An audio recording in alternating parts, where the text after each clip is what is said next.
Netflix's live-action, Avatar, The Last Airbender, is a beautifully crafted disappointment. Ever since its premiere nearly 2 decades ago, Avatar, The Last Airbender, has been a fan-favorite animated franchise.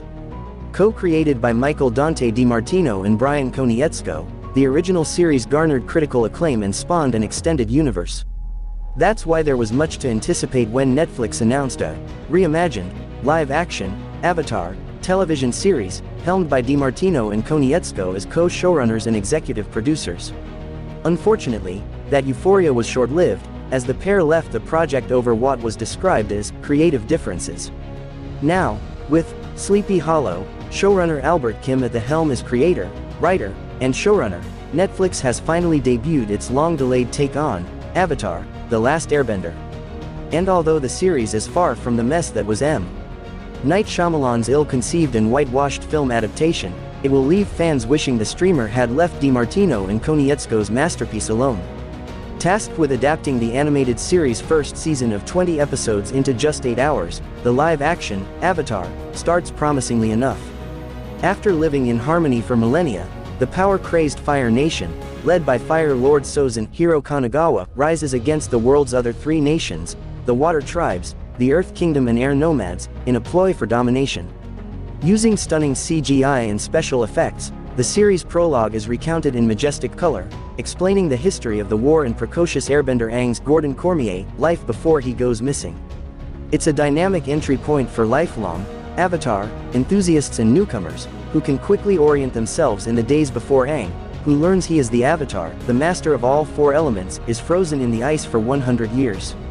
The Avatar's absence allows the Fire Nation's comet-fueled war to rage on, obliterating the Air Nomads and wreaking havoc on the Water Tribes in the Earth Kingdom. 20 minutes into the first chapter, Avatar flashes forward a century.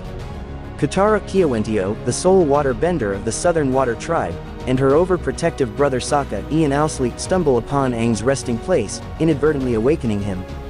Though initially apprehensive, the pair embrace Aang as their friend and join him on his quest to master the other elements, end the Fire Nation's war and restore balance to the world. While the show's visuals and its Asian and indigenous stars add authenticity to the series, the performances of the majority of the cast, no matter how earnest, don't hold up to the weight of the narrative. Many of the series' portrayals lack the extensive emotion needed to carry a show centering on the horrors of genocide, war and totalitarianism. Tonally, Avatar, The Last Airbender, should stand alongside the nuanced sophistication of the Harry Potter movie adaptations or Disney Plus' Percy Jackson and the Olympians. But instead, cheesy acting and some Disney Channel-like dialogue turn what could have been a resounding epic adventure into a whimpering thud.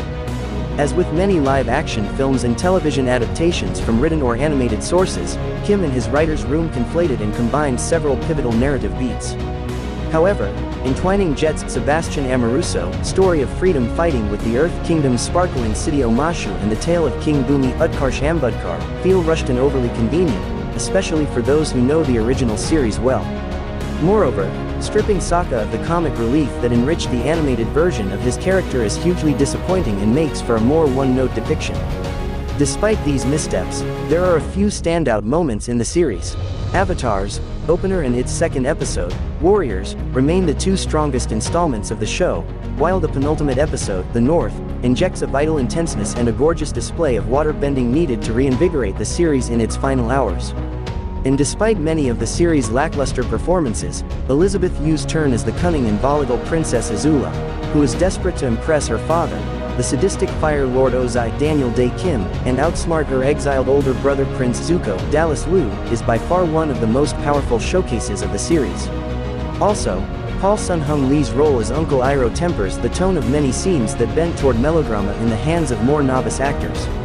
Looking back on the original, animated, Avatar, it's clear that DiMartino and Konietzko had a distinct vision for Aang in this universe. Without their careful guidance, the live-action series loses the elements that made the animated work unique and refined.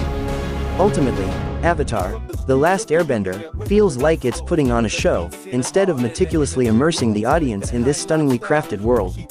Like this video and subscribe my YouTube channel. Thank you for watching videos.